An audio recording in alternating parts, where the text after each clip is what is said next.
So welcome everyone to a brand new episode of Ultimate Reactors। तो मैंने previous video में phase 3 के part 1 को कवर किया था, जो कि था सिविल वॉर से लेकर ब्लैक पैंथर के इवेंट तक, और आज के इस वीडियो में मैं उसी के पार्ट 2 को कवर करूंगा। So without wasting time, let's start the video। Phase 3 की 7th और सबसे इम्पोर्टेंट मूवी है अवेंजर्स इन्फिनिटी वॉर, जिसकी कहानी शुरू होती है थॉर रैग्नारोक के बिल्कुल बाद से, जहाँ पर थानोस की सिर्फ थॉर के शिप को रोक देती है, क्योंकि वहाँ पर होता है लोकी जिसके पास है स्पेस स्टोन। वहीं पर थानोस लोकी का दी एंड कर उसे स्पेस स्टोन ले लेता है, और हाइमडाल अपनी बची कुची शक्तियों का इस्तेमाल करके हल्क को फिर से अर्थ में भेज देता है ताकि वो अवेंजर्स को वार्न कर सके। वहीं पर अर्थ पे थानोस के चमचे आकर डॉक्टर स्ट्रेंज को ले जाते हैं, क्योंकि डॉक्टर स्ट्रेंज के पास है टाइम स्टोन, और उनके पीछे पीछे आयरन मैन और स्पाइडरमैन भी जाते हैं, और वहाँ जाकर वो डॉक्टर स्ट्रेंज को बचा भी लेते हैं। और दूसरी तरफ विजन के ऊपर भी 2 चमचे अटैक कर देते हैं, लेकिन ठीक वक्त पर आकर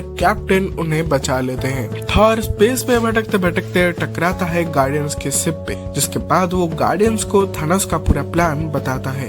वहीं पर थानोस नोवेयर प्लेनेट जाकर वहाँ से कलेक्टर के पास से लेता है रियलिटी स्टोन, और उसके बाद वहाँ से गमोरा को लेकर जाता है वॉर्मियर, लेकिन यहाँ पर स्टोन को पाने के लिए उसे किसी अपने की सैक्रिफाइस देनी होगी, जिसकी वजह से यहाँ पर गमोरा का भी दी एंड हो जाता है। यहाँ अर्थ में विजन को बचाने के लिए सभी लोग जाते हैं वकांडा में, ताकि वो विजन के माथे से सोल स्टोन को निकाल पाए, और यहीं पर बकी को भी उसका नया वाइब्रेनियम का हाथ मिलता है। वहीं दूसरी तरफ थॉर अपने नए हथियार को पाने के लिए रॉकेट और ग्रूट की मदद से जाता है नेड विलियर प्लैनेट को, और वहाँ पर उसे मिलता है स्ट्रोम ब्रेकर। यहाँ टाइटन ग्रह पर आयरन मैन, स्पाइडरमैन और डॉक्टर स्ट्रेंज की मुलाकात होती है गार्डियन से।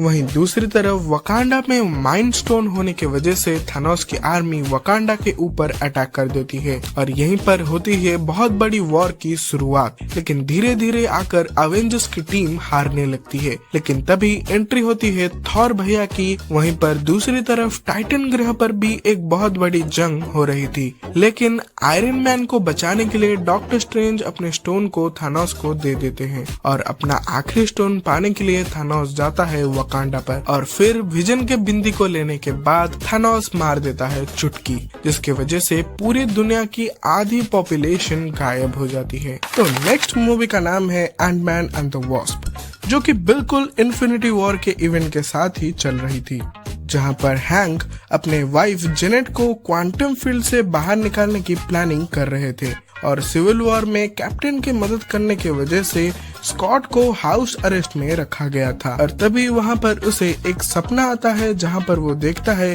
कि वो फिर से क्वांटम फील्ड के अंदर चला गया है, जहां पर उसे जेनेट दिखाई देती है, और फिर होप स्कॉट को किडनैप करके हैंक पिम के नए लैब में ले जाती है, जहां पर हैंक स्कॉट को अपनी पूरी प्लानिंग बताते हैं, और उसे के साथ साथ उसे एक मशीन भी दिखाते हैं जिसके मदद से वो क्वांटम फील्ड के अंदर जा सकते हैं। लेकिन अभी भी इस मशीन के लिए एक पार्ट बाकी है, और फिर उसी पार्ट को चुराते चुराते उनकी मुलाकात होती है घोस्ट नाम के एक भूतनी से।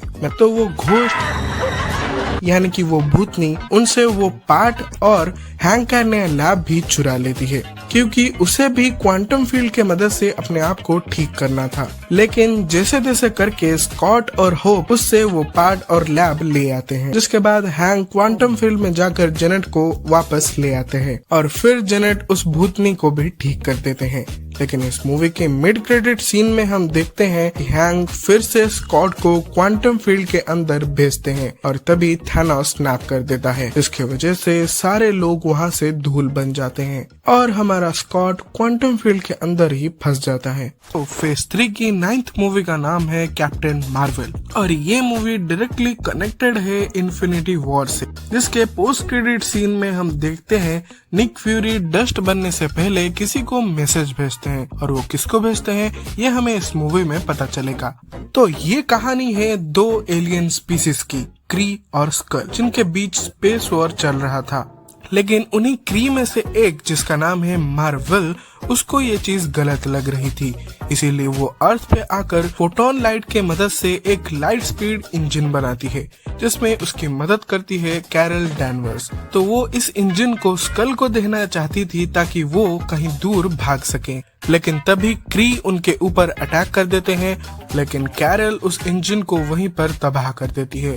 इसकी वजह से वहाँ पर बहुत बड़ा धमाका होता है और उस इंजन की सारी पावर्स कैरल के अंदर चली जाती हैं, जिसके बाद हमें मिलती है एक नई हीरो कैप्टन मार्वल।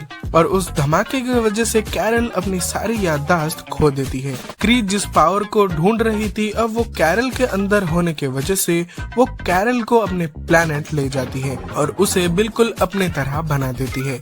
लेकिन एक्सीडेंटली वो अर्थ पे एक दिन चली आती है। इसके बाद उसकी मुलाकात होती है निकोलस जोसेफ फ्यूरी से, यानी निक फ्यूरी से। उसके बाद उनको पता चलता है कि असल में क्री गलत है और स्कल सही है। इसी वजह से कैप्टन मार्वल क्री से फाइट करके स्कल को जिता देती है। लेकिन मूवी के एंड में हम देखते हैं निक फ्यूरी के पेजर को कैरल लेकर उसे अपडेट करके निक फ्यूरी को देती है और बोलती है, जब भी कोई मुसीबत होगी तो मुझे याद करना। और फिर हम इन्फिनिटी वॉर के बाद के सीन को देखते हैं, जहां पर बचे कुछ एवेंजर्स उसी पेजर को देख के सोच रहे थे कि आखिर निक फ्यूरी ने किसको मैसेज भेजा था, और तभी वहां पर एंट्री होती है कैप्टन मार्वल की। तो फेज 3 की 10th और सबसे इम्पोर्टेंट मूवी है अवेंजर्स एंड गेम, जिसकी शुरुआत होती है हॉकाई के फैमिली को दिखाकर, जहां पर स्नैप के बाद उसकी फैमिली धीरे धीरे गायब होने लगती है और इसके बारे में उसे कुछ भी नहीं पता है। वहीं पर स्पेस में आयरन मैन और नेबुला मरने के कगार पे होते हैं, लेकिन तभी वहां पर कैप्टन मार्वल आके उसे बचा देती है और फिर से अर्थ पे वापस ले जाती है।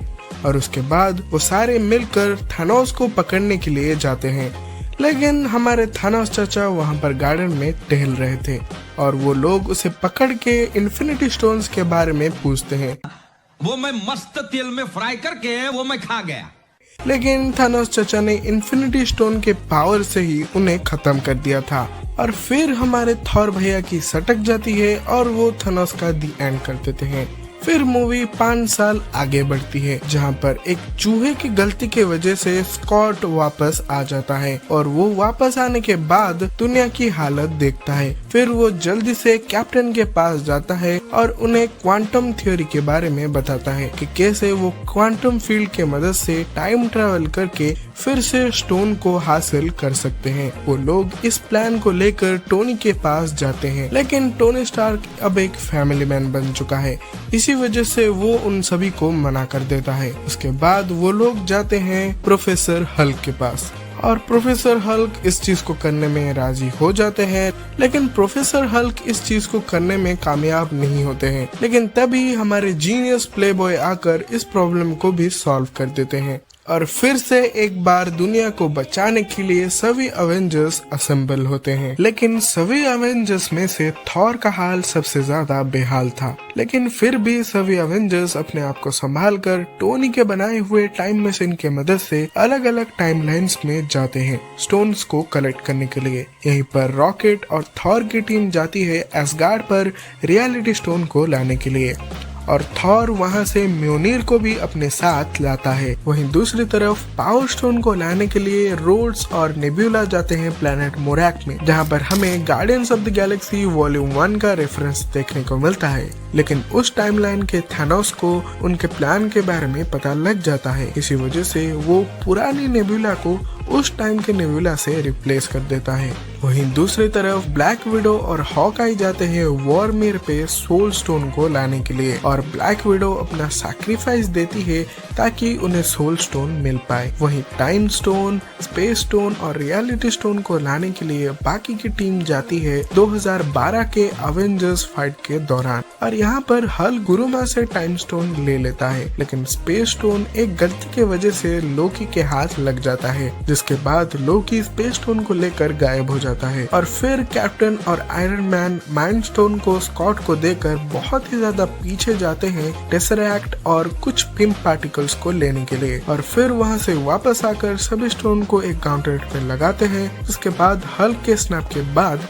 सब कुछ नॉर्मल हो जाता है। लेकिन तभी नेबुला चीटिंग करके थानोस को अपने टाइमलाइन में ले आती है। इसके बाद शुरू होती है बहुत घमासान लड़ाई और एंड में सभी स्टोन्स के पावर की मदद से आयरन मैन एक स्नैप करता है, जिसके बाद थानोस वहीं पर हार कर धूल बन जाता है और आयरन मैन के इसी सैक्रिफाइस की वजह से अवेंजर्स एक बार फिर जीत जाते हैं। और फाइट के बाद थॉर एसगार्ड को वैल्किरी के हाथों सौंप कर गार्डियंस के साथ अपनी एक नई जर्नी में निकल जाता है और वहीं कैप्टन अमेरिका सारे स्टोन्स को उनके टाइमलाइन में रख देते हैं और फिर वो भी रिटायर्ड लेकर अपने शील्ड को फैल्कन को सौंप देते हैं और यहीं पर एंड गेम की कहानी खत्म होती है। लेकिन फेज 3 अभी भी बाकी है।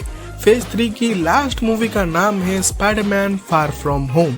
ये मूवी डायरेक्टली शुरू होती है अवेंजर्स एंड गेम के बाद, जहां पर स्नैप के वजह से सभी लोग वापस आ जाते हैं और लोग इस इवेंट को नाम देते हैं द ब्लिप। वहीं पर स्पाइडरमैन के स्कूल एक ट्रिप पे जाता है, जहां पर उसकी मुलाकात होती है मिस्टीरियो नाम के एक सुपर हीरो से, जो कि एक डिफरेंट टाइमलाइन से आया था।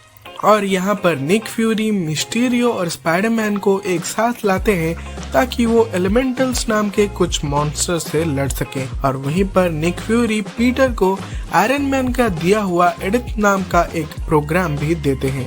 तो मिस्टीरियो और स्पाइडरमैन उन एलिमेंटल से लड़ते हैं और उनसे जीत जाते हैं और फिर इमोशनल होकर पीटर मिस्टीरियो को एडिथ दे देता है और यही तो मिस्टीरियो को चाहिए था। दरअसल मिस्टीरियो ये सब प्लान करके कर रहा था। वो सारे फाइट सीन्स और एलिमेंटल्स उसने खुद क्रिएट किए थे ताकि वो एडिथ को पा सके और फिर दूसरा आयरन मैन बन सके। और फिर एमजे की मदद से पीटर को मिस्टीरियो के प्लान के बारे में पता लग जाता है, जिसके बाद वो मिस्टीरियो से फाइट करने के लिए जाता है लेकिन वहाँ पर हार जाता है और फिर हापी आकर पीटर को बचाता है। उसे वहीं पर अपना एक नया सूट मिलता है, जिसके बाद मिस्टीरियो एक बहुत बड़ा हमला करता है शहर के ऊपर, जिसके बाद स्पाइडरमैन आकर उसे रोक देता है।